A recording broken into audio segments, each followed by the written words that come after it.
Hello, YouTube. This is going to be the video I finally produced, the Beast Huntress. Beast Huntress is a unique class with a lot of different things going on with her. The Frost Spear is ice and projectile. It pierces basically everything in front of it. It has frost chance, it has knockback, it has decent damage, low crit chance but high crit bonus, and a decent attack speed. Whereas in the Hound is entirely physical, melee, and is a summon. A completely different direction there.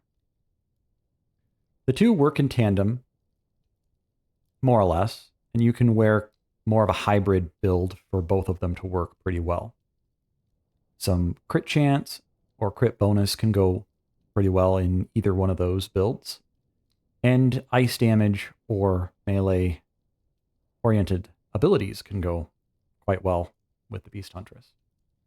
So you could do a more hound focused build with melee abilities or physical abilities or summon abilities. Quite versatile. Decent health, gains a lot of health over time, over the course of levels up. So would have 600 base health by the end of a run, more or less. Gets 5% damage globally every 10 levels, which is pretty strong as well if you're not going a lot of percentage damage otherwise. So let's get into it. This is the loadout I currently have. It's a mix of two loadouts that I was doing here. I have filmed this video twice, and both videos have gotten mangled in some way or another. So I am going to do yet another different build for this video, because I don't want to do the same video twice, even if it didn't get published. So what we got here is we've got the Mask of Madness, and the damage from that to the player will be partially offset by the Shepherd's Boon. There's a nice upgrade to the Shepherd's Boon that works for the player having damage, in addition to their summons. We've got the Crit Chance Ring, which will give quite a bit of crit chance to both the Summon the Hound and the Spear. Going to be going the Mark of the Grenadier, which, since the Spear pierces, I believe should trigger on each hit. I'm going to be doing some base damage. I'm just kind of going to be crossing my fingers for an upgraded version of the Iron Ring. I'm not sure the exact efficiency of it. I just enjoy the ring for early value there. And just for something different. Pace setters for, yet again, more healing if I just stand still, and dependingly, we might be able to stand still for a while. Blazing Shell, just for a change of pace, and long finger gloves to benefit the Blazing Shell. So, the last time I did this run, I actually got the upgraded long finger gloves for 160% pickup range. And then I actually got the upgraded Blazing Shell as well. So it did some pretty good damage. It didn't carry me entirely through the run, but it did some pretty good damage.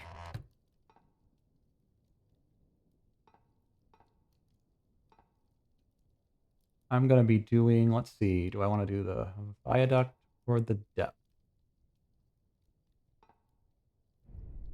I'm not sure if I've done this level. I have to go back through my videos.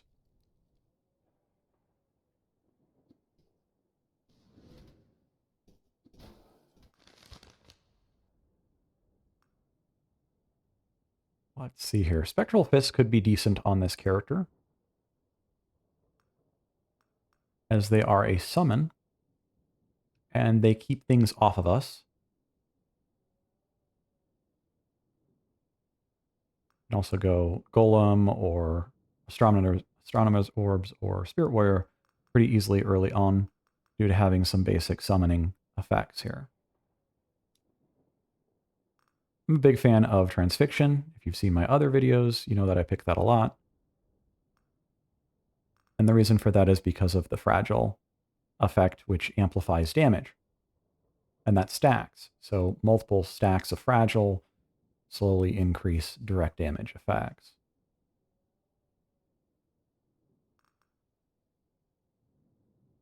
I think I'm going to do Spectral Fists. See what we can do to just stand still. And anything else will just die to the blazing shell.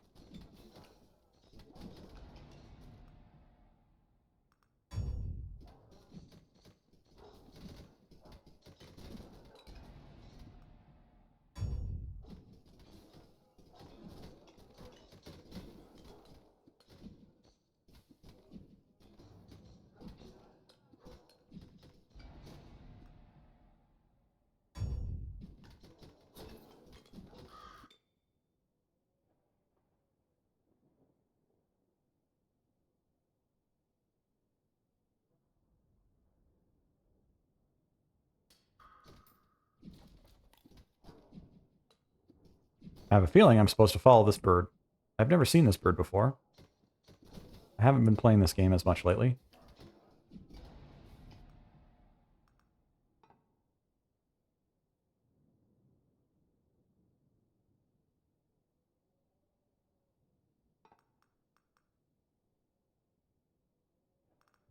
Dedication here would be good. Up in proficiency would be good. Balance, 20% damage to all projectiles. Not sure what I want to pick there.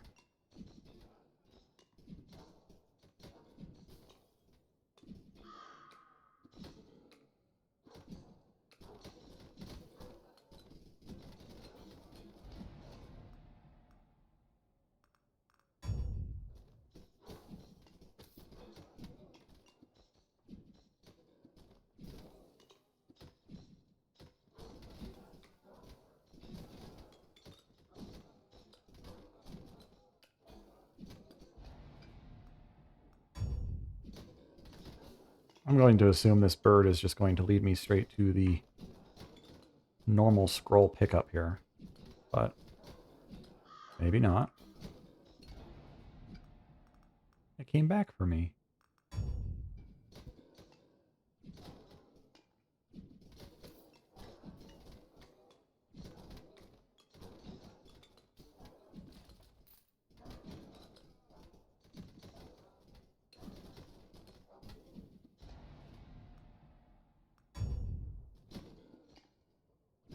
So I won't be banishing pickup range this run, since I'm wearing the Blazing Shell, and it scales off of that.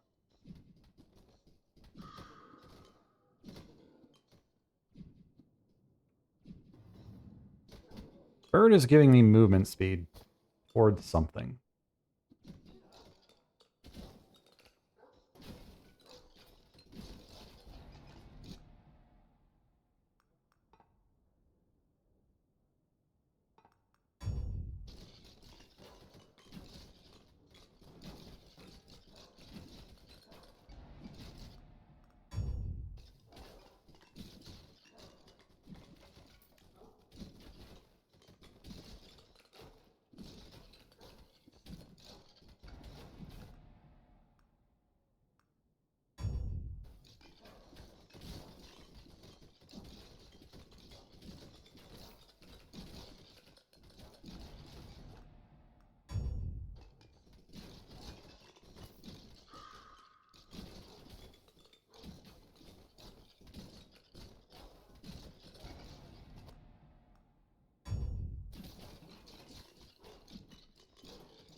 We'll just take projectile damage here.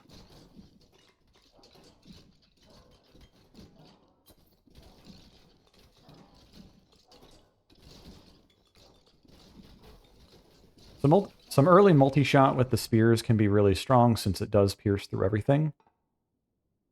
Let's see here, Forced March.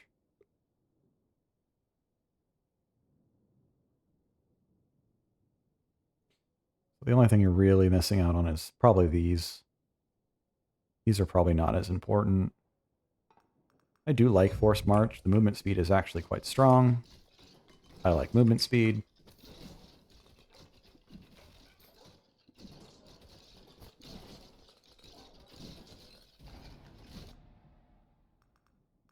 Let's... Okay, I'll just take that. I was looking for some multi-strike in there.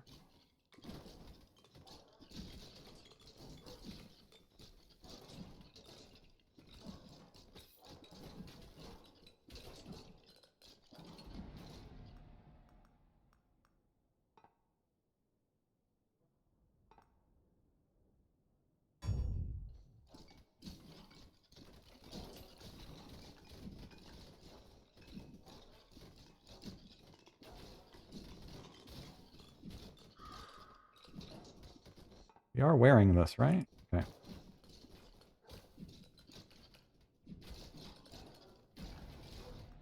Don't see grenades going off, so I'm not really sure.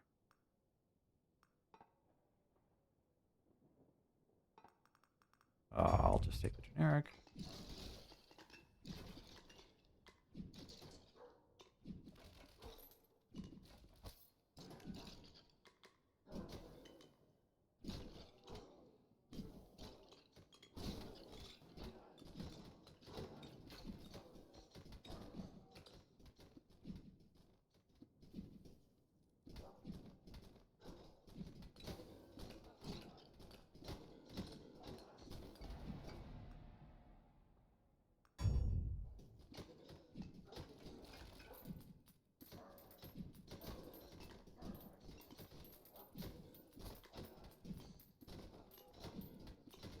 I seem to have lost the bird yet again.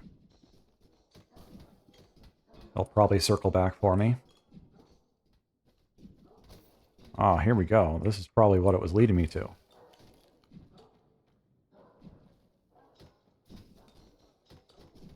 Okay, for the moment, let's just kill this boss. Get out of my face.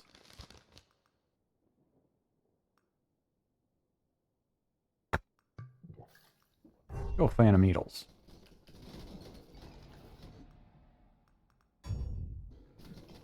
Since we do have the grenade effect, we should be able to get grenades off of these Phantom Needles pretty good.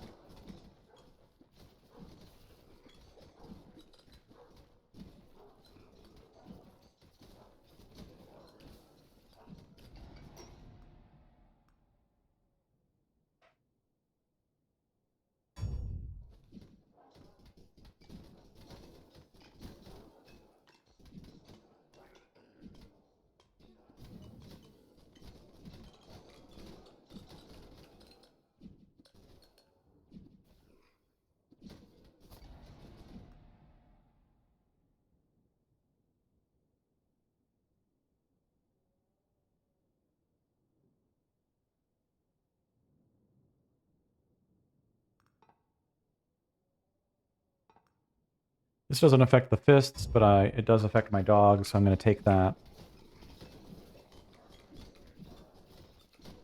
The dog being able to move around, since it is melee, is helpful. I missed out my multi-strike showed up right there.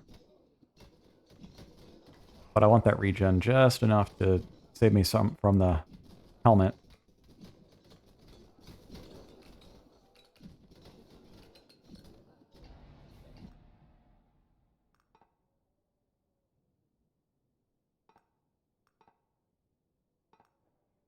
Yeah, here we go. Base crit chance 10%. That's good stuff.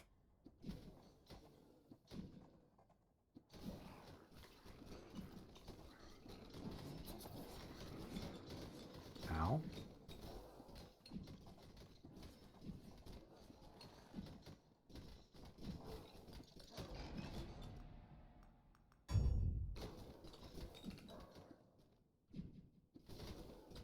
Give me just a second here.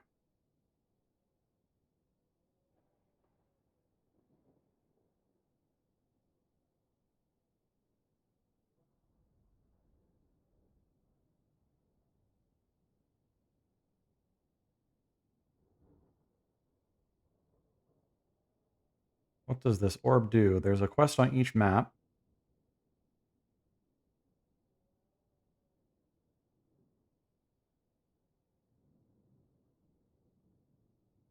And each one changes how the boss fight works.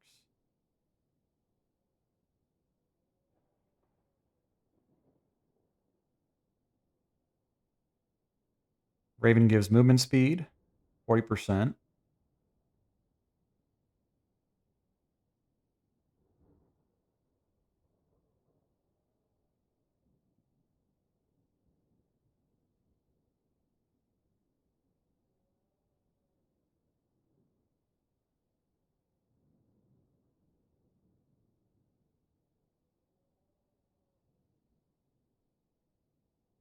Normally, the boss on this level periodically goes invisible and becomes untargetable. Having this orb prevents it from doing those two things, going invisible and becoming untargetable. Interesting. I know about the first level. I think it cuts the health in half or something like that. Something like that.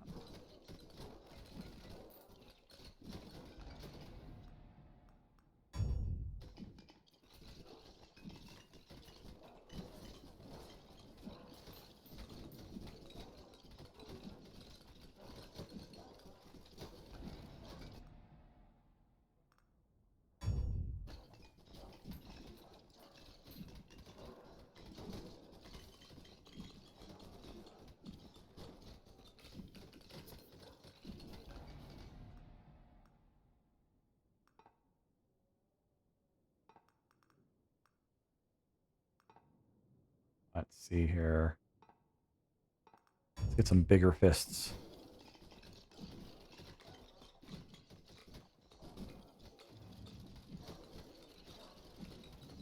Something neat that you can do with this class, because it has a summon, it automatically has the summon upgrades. So you can change it to ice damage.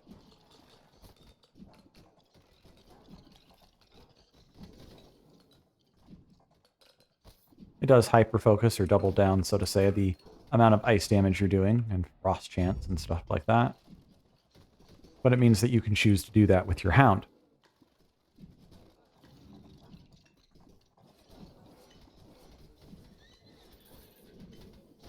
Got him. Okay. I don't like any of those. And none of them are green. I'm just going to get rid of it.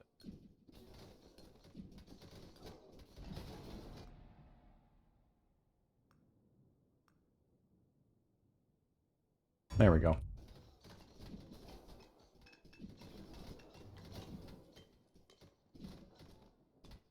So the fists do ice damage and have frost chance. The hound does now as well. How useful that is, I actually don't know.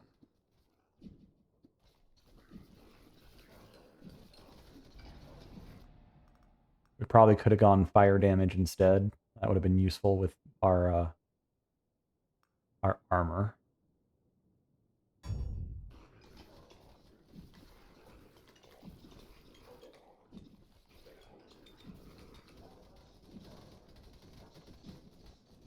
I have killed these before, but I don't know if it's something that's intentional. The ghost wall will just kind of push through you.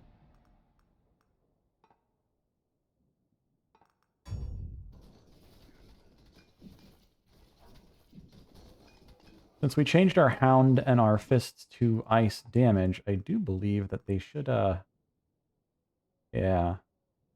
They should be getting all the bonuses from our ice damage upgrades. So there's another benefit of this class. So this class is a little bit all over the place for sure.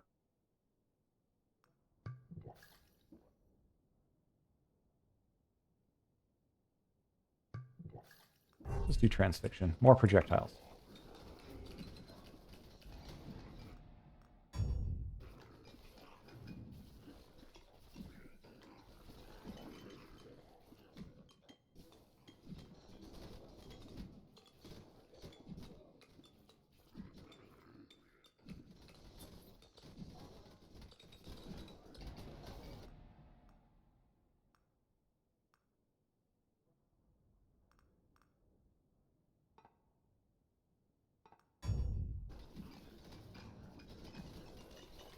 You can get more than one hound.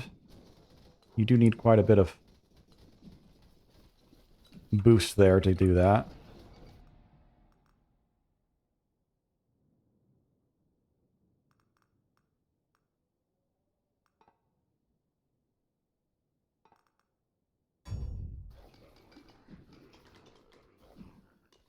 Let's see here. Since our...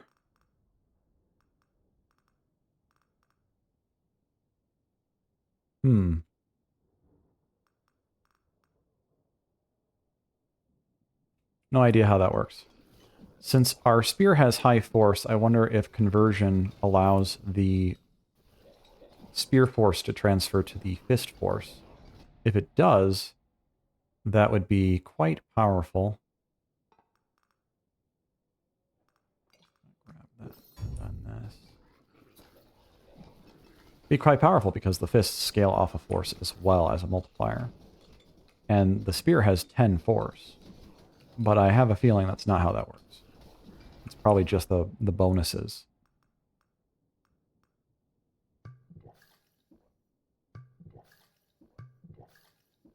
And we're just not going to find it.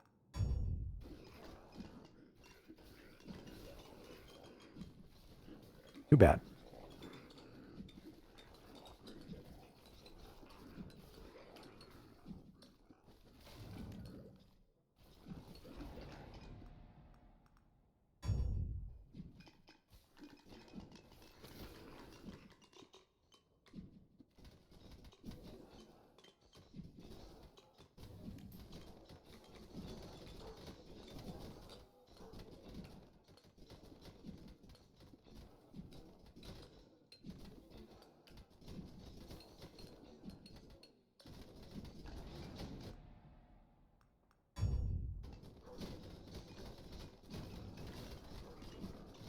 In the near future, I'm going to be putting out some more gamer reviews. I put out one this week already. Just briefly, it's a game called Sworn. It plays a lot like Hades. It feels a lot like Hades. And it's okay. For me, it's not going to be a day one buy.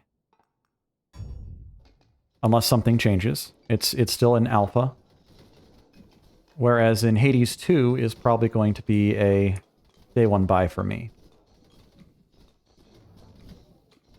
Sworn has multiple classes to it, and it has co-op. So if you like the original Hades and you like the idea of having co-op in it, then it probably is the game for you.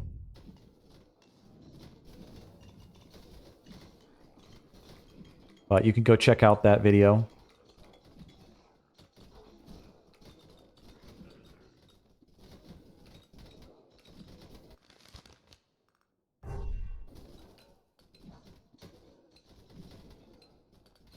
It has been just shy of 2 years since the release of Assault and Sacrifice, which I playtested as a volunteer in the alpha stage. That game had a bunch of content updates post-release, a bunch of balance updates, changes to mechanics. So for example, and I'll do a full review of that, but for example, when it first came out, you had a Monster Hunter Bloodborne kind of mechanic where you had to collect herbs to make potions. Now, making them was relatively simple. You just press and hold a button or die and respawn. Give me my other dedication. Where is it?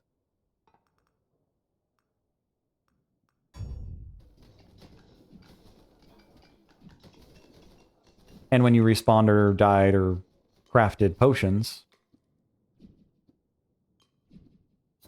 Well, I think you couldn't craft potions. You could craft regular resources, though. Like throwing potions and ammo you could craft. But when you died or respawned or rested at a beacon, it would auto-craft all those things, as well as the health and mana potions. It would consume your herbs, and so in a circumstance where you were dying a lot to a boss... While there were usually bushes nearby the boss battles, they weren't always nearby, and many players were not necessarily just habitually picking the herbs like I usually do, and many other players were. And so this led to situations where players that were struggling were then struggling extra. So within the first 2 weeks, the developers did a change. And that change was that the first 5 herbs, or excuse me, the first 5 potions, which is the base amount that you start with in the game, you can upgrade, I think, plus 10 or plus 8 or something like that. First 5 potions were then free, and then extra potions from your upgrades would be granted only through herbs. This was a pretty nice solution, but then they did a couple content updates where they added an NPC that can buff your physical weapons, buffs them with elemental damage, so it's just more of a elemental damage focus. And then a second update, which was much more oriented towards full content, had 4 bosses and a new area for where the bosses were, and a bunch of new enemies. A couple new weapons and armor sets. Just a few, not too much. And some definite lore within those 4 bosses in that new region.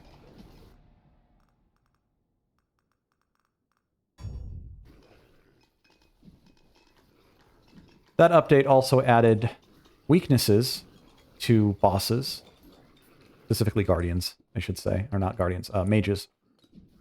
Because mages didn't have weaknesses, they only had strength. So the fire mage was strong against fire.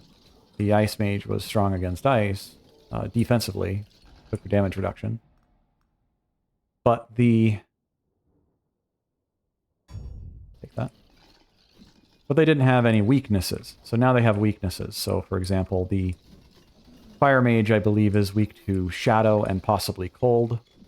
And the combination of shadow and cold is what water is made from in the game.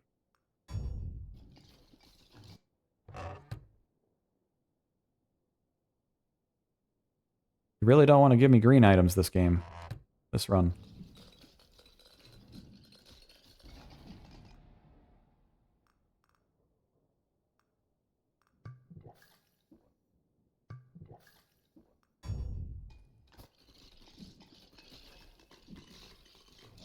They then did a balance refresh patch as well shortly after the content update. Content update was when the game was released on Steam and on Switch, both. That would have been November of 23. Somewhere in there. And then they also did a balance update, a balance refresh, if you will, where they reduced the stagger of a lot of the smaller enemies. They would stagger you even in heavy armor. It's kind of frustrating. They did all... It was kind of just a weird little thing where a lot of little things were kind of just off for numbers. So they did a number tweak they went through, and there was a lot of community input for this. Myself included, but definitely a lot of other people. And not just me by any means.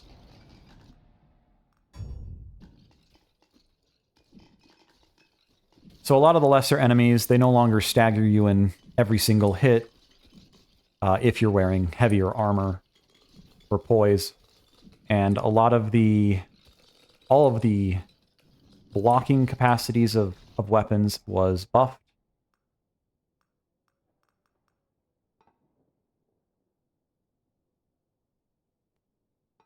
I don't want that.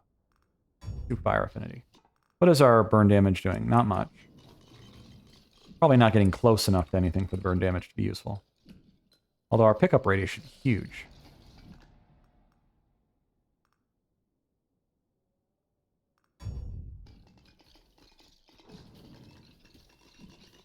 They did do another update to the potion system, so now the first 5 are no longer free, and it functions a little bit more like the original release. However, if you do not have the herbs in your inventory when you refresh it, then the game just simply takes away some of your currency, your silver, and does an upcharge of what it would cost to have bought those herbs from the shop. So it's still valuable to just buy the herbs or pick them.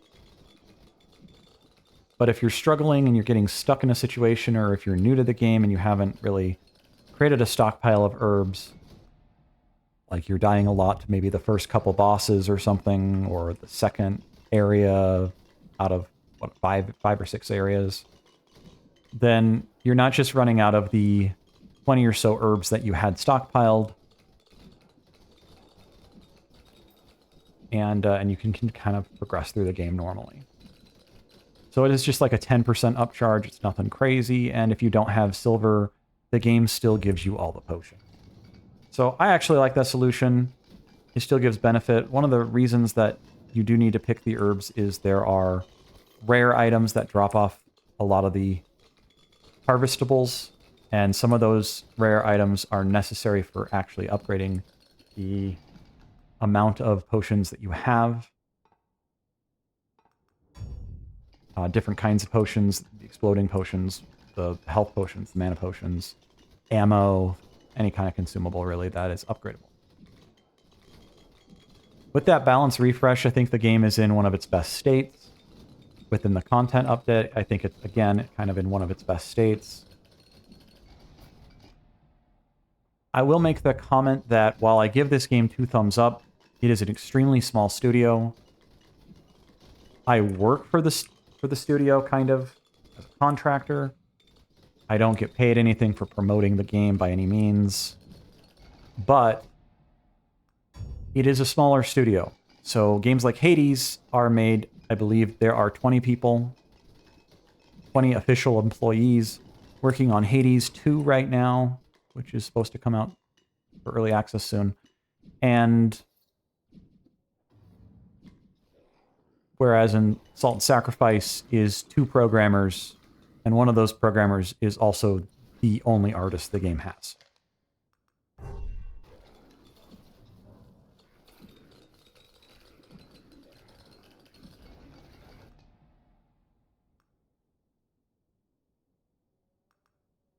So I am going to banish that.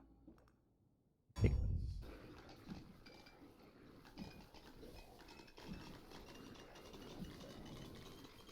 Since I am doing a hybrid build, the ethereal shift is very not valuable to me unless I want to turn off a bunch of my functionality there. I'm going to banish the block strength.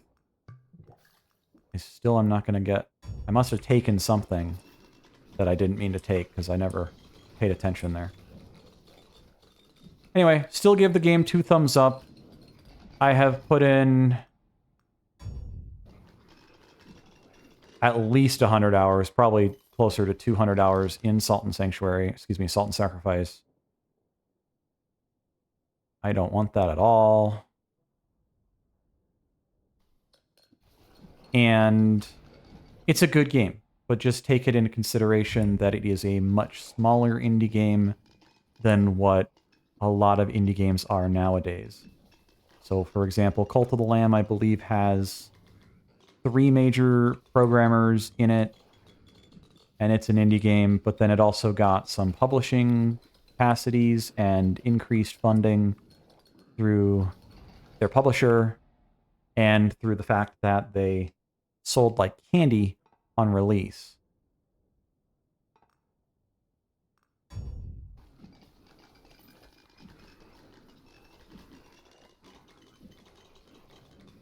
Salt and Sacrifice still plays into a Monster Hunter, Sekiro sort of Dark Souls-esque environment. So it is a harder game if you like harder games. It is faster than Salt and Sanctuary. It is not Salt and Sanctuary 2. And again, I'll repeat all this for an actual review soon.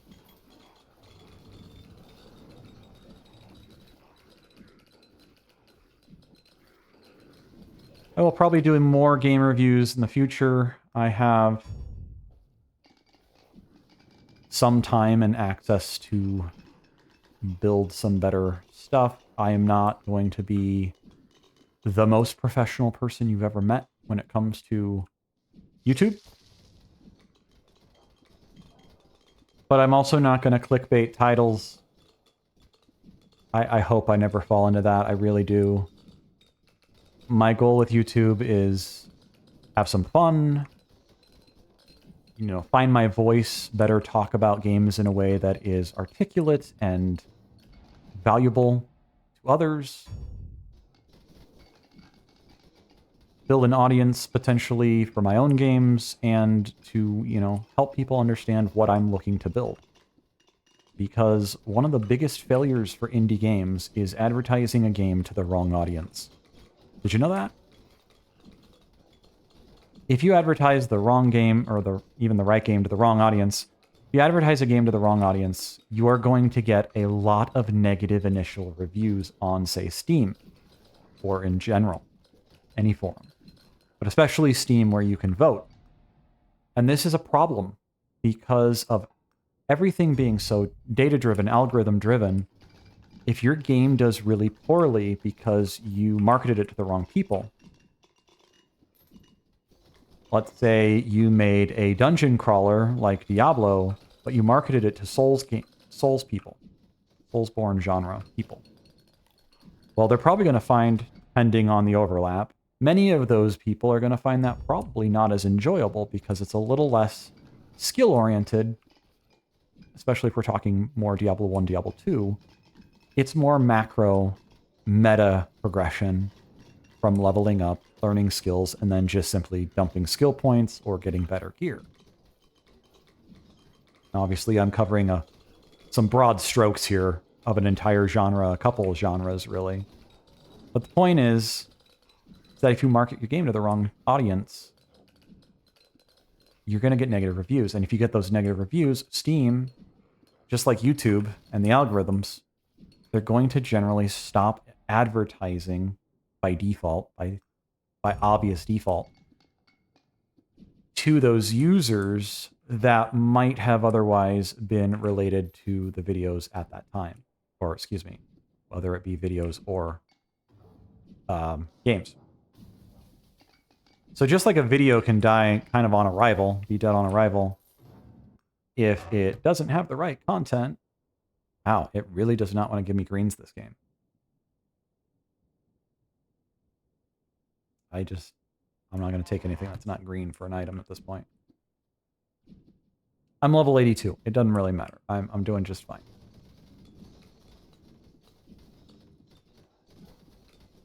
But for example, I don't have to be spectacularly good at this game, Halls of Torment, to get through the levels, because a lot of it is just understanding how to level up your character, what to banish, when to take what.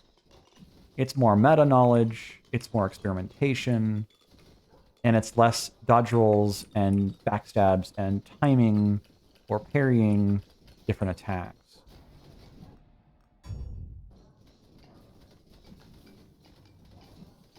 But yeah. So if I make money from this channel, I will be very excited. If I make money from this channel. I hope it doesn't take over my life, though, if I do. There are a lot of YouTubers that, you know, they stream games, they advertise games, they do reviews, they do reaction videos. I really hope I don't fall into reaction videos. So there's a couple I might do here and there, if it's meaningful and insightful, that I can add something to the conversation. But probably not. We'll see. So I'm going to be focused on more game design, game mechanics, showing off game mechanics, that kind of stuff. Still doing game reviews that do much more kind of half deep dives into game mechanics, showing a skill tree or showing how a specific function works. That way I can get more in a video than just, here's some gameplay, and I hope you enjoy my ramblings. But I want to actually show stuff off. I'm a very mechanically driven game player. So I care about a lot of those kind of things, and often reviews don't really cover a lot of that. I don't follow a lot of reviewers, so maybe I'm just hitting the wrong people on YouTube.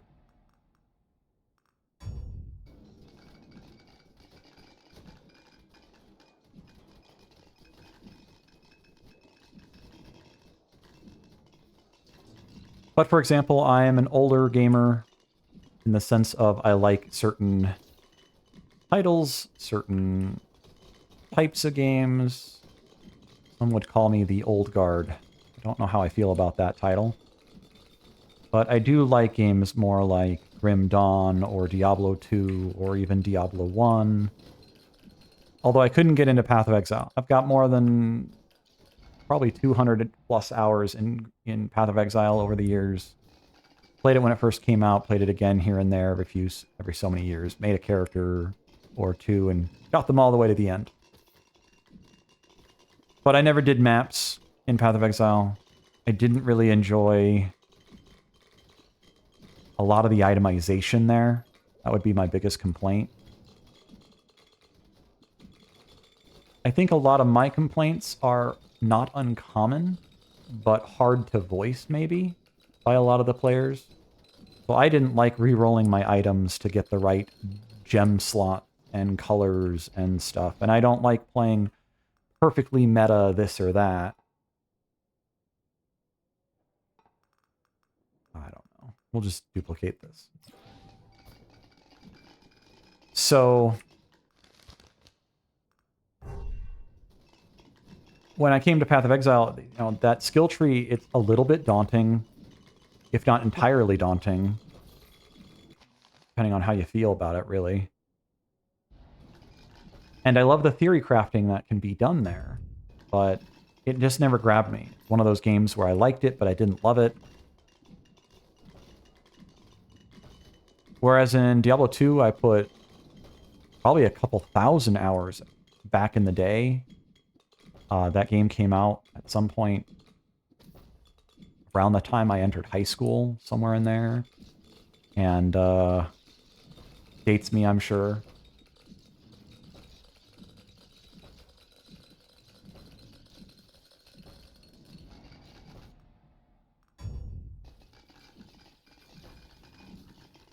So Diablo 2 was really fun. I liked it, and I think there's a lot of misconceptions about it, and the next few videos I'm going to be doing in the near future are going to be heavily oriented towards kind of some playthroughs of Diablo. Diablo 2, Diablo 1. I'm going to start with Diablo 2. So I mod Diablo 2. Have for a decade at least. Oh, yeah, I've modded Diablo 2 since probably 2010. Now I really feel old. Not much to show for it. A lot of it's experimentation, figuring out what the engine's capable of. It's not just changing some numbers for me. Some of the things that me and other modders have done over the years have definitely made it into, say, Diablo 2 Resurrected. There have been bugs discovered by the modding community, such as in Diablo 2 Legacy, which is what I can mod. I can't mod Diablo 2 Resurrected. It's against the terms of service. The way I want to mod it, which is more kind of code editing.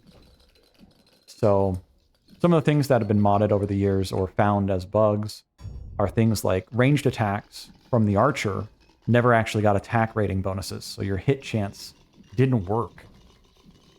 Excuse me. Your hit chance percentage bonus from the skill didn't work.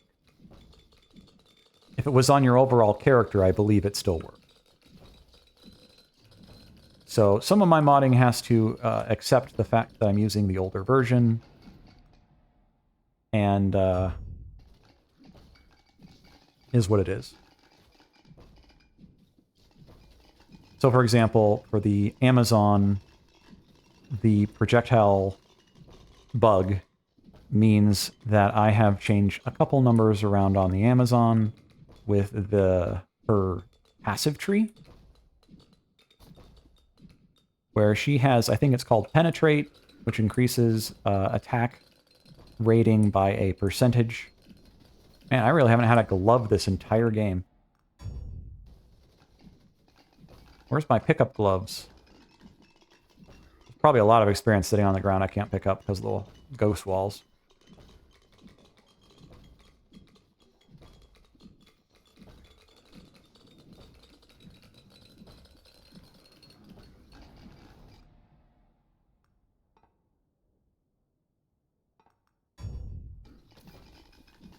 But yeah, her skill Penetrate, going back to that, it gives percentage attack rating bonus.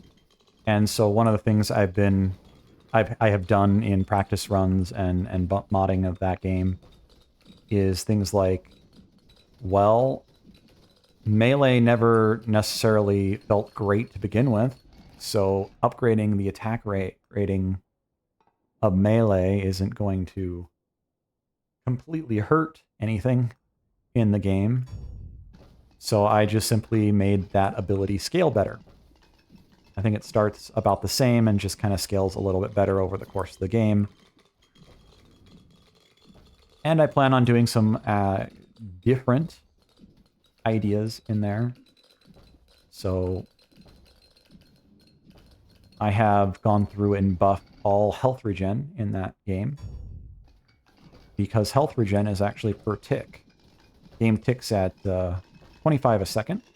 It's an older game. It is pseudo frame lock, where anything within the actual function of the game is locked to the frame rate of the game.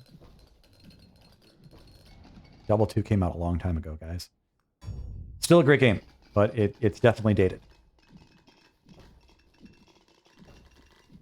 And so I went through and I doubled or even tripled the health regeneration on items and runes and different things like that, because I would like to play a game that's a little less spam a potion and survive, and a little bit more sort of dungeon survival, but also a little bit more RPG Dota-ish.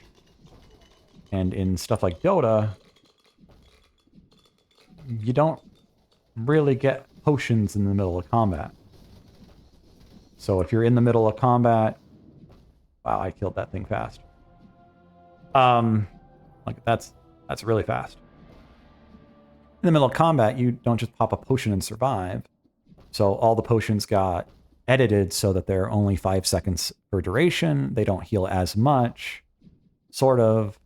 And their drop rates are a little bit changed based on where you are in the game. So there's 5 levels of potions in Diablo 2. And so the second level of potion doesn't drop as early, and the third level of potion doesn't drop as early, and stuff like that. Anyways, more on that in the future. If you like me rambling on about game mechanics and games and reviews and whatever comes to my mind while I play stuff or whatnot, like and subscribe. Have to say it, or you won't do it. Seriously, people just don't do it unless you say it. That's why everyone says it.